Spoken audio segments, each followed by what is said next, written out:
सन। ठीक है। अरे हल्दी लगावे के बेरा हो गइल बा गीता के। चलो सन हल्दी लगावे। चलो सन।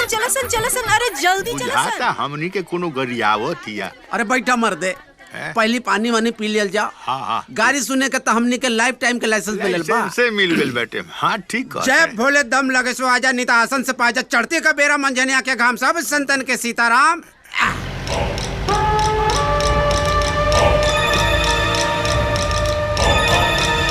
सुना मिठाई उठाई मंगावा। अरे भांग खा लेनी, मिठाई का सख्त जरूरत बा। लोग मंगाओ तनी कौन लोग की हंस तब नु। ए ठाकुर इनकमिंग प्लीज। हे यार का भइल? सुना ना। हाँ बोली ना। हमनी के वीडियो कैमरा वाला है सर। अच्छा अरे तो मर्द तनी चाह पानी ले तो तनी मर मिठाई ले। नाश्ता पानी माने मिठाई। मिठाई का चक्कर छोड़ी लोग, अंदर हल्दी का रस्म शुरू हो गइल बा। जल्दी जाई लोग, ना तो मेरा रू कूच दी हसन। हाँ जल्दी जाई लोग।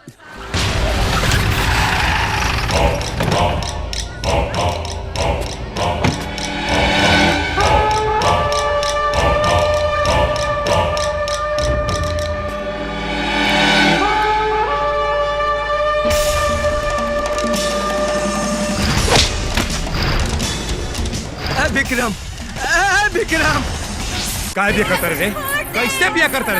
छोड़ दो कर बे हाँ कर बे बोल। बेटी के नाता बिया पुलिस के बुलाए। पुलिस बुलाओ चाहे कचहरी बिठाओ, तेरा जोड़ उखाड़े के उखाड़। काय काय गीता हमार कमजोरी है, हमार प्यार है। तोरा का बोले रहिनु कि तोहार दर दामाद बनब तो सिर्फ और सिर्फ हम बनब। तू काहे के ब्याह तय कइले रे? काहे ब्याह तय कइले ह? देख डोंट वरी हमार हाफ ससुर। हम गीता पर हाथ रख के कसम खाता नहीं की सुहाग दिन मना के सांझ के तोरा लगे छोड़ दे। तू एक ब्याह करवा आराम से। चल रानी। अरे हट। अरे चला ना। ले जाएंगे दिल वाले दुल्हनियों ले जाएंगे।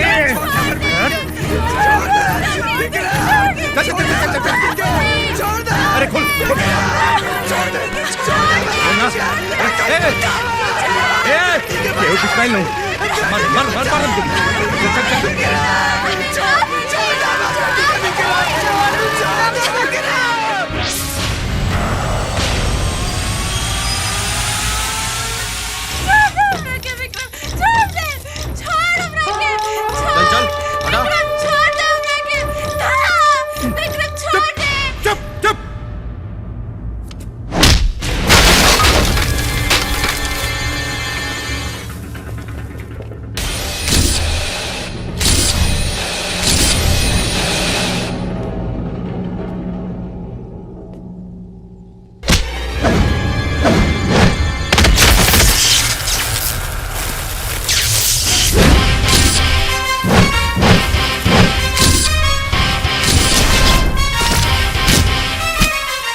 ब्याह ना कर दे हैं।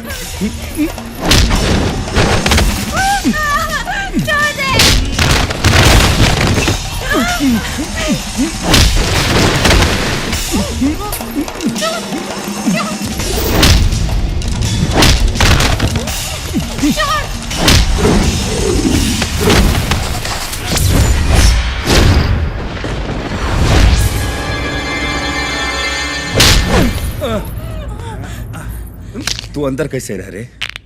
क्या बते? माई के लाल बाबूजी के बेटा, हनुमान के ध्वजा, कन्हैया के बाजा, प्यार से हमरा के लोग कहला राजा।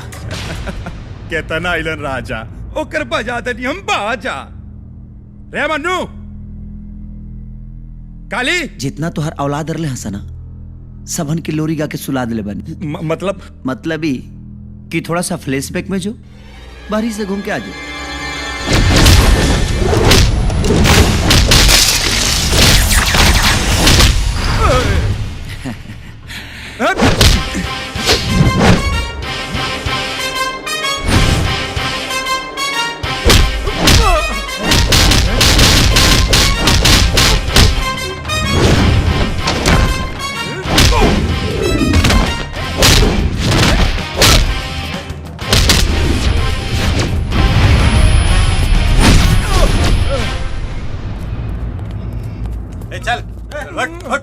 ठीक है, चल बेटी ले जाई।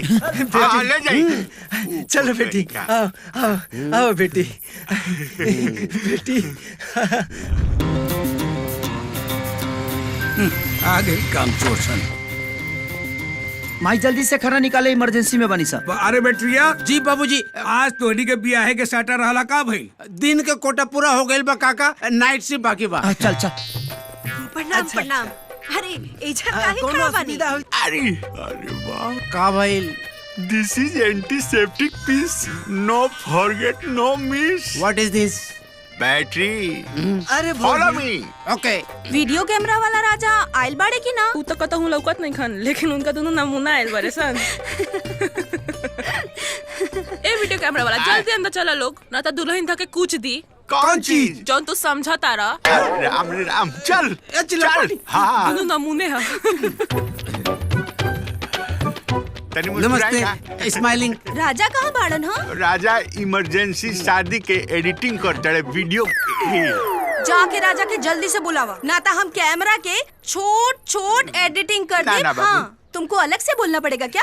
तो जा जा राजा के बुला के ले आवा। ठीक है, बुलाते हैं। चलो मामा।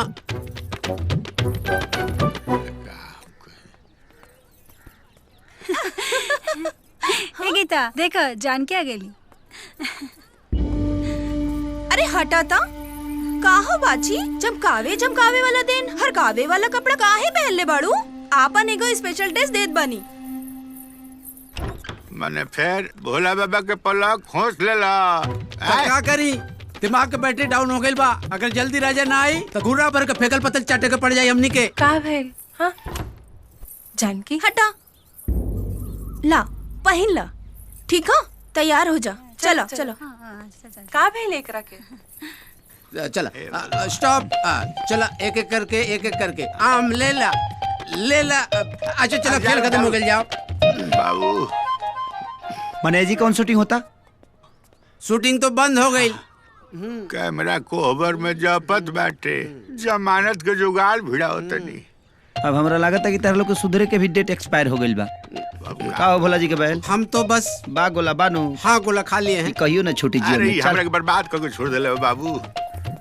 भांग खाता ही या फंस जाते नहीं हम। का हो हीरोइन? तू हमारे वीडियो कैमरा काहे किडनैप केले बड़ू? आपन हीरो खातिर। मतलब तो हर स्माइल और स्टाइल हमार करेजा काढ़ ले ले बा। तू हमार फोटो खिंचबा और वीडियो बनाईबा। अब हमरा बुझा गइल कि हमार स्टाइल तोरा में ओवरफ्लो मारता। चला आजा छाछ पा मामा। मिल गई। ले आवा ले आवा।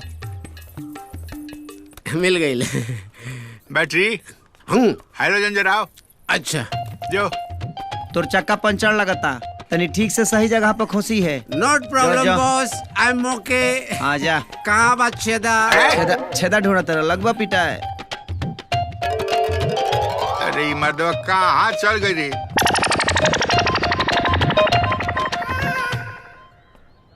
बैटरिया पॉइंट मिल गई। तो जल्दी खोस। लागत है घर में एक ही छेदिया बोर्ड बा।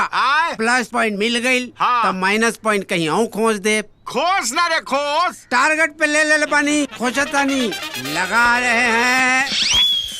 जरल अनहरा गल बड़े का रे कुत्ता? आपका है फायर ब्रिगेड हो रही है। इलेक्ट्रिक बोर्ड नु है ना रे कुत्ता, ई पावर हाउस है। बरल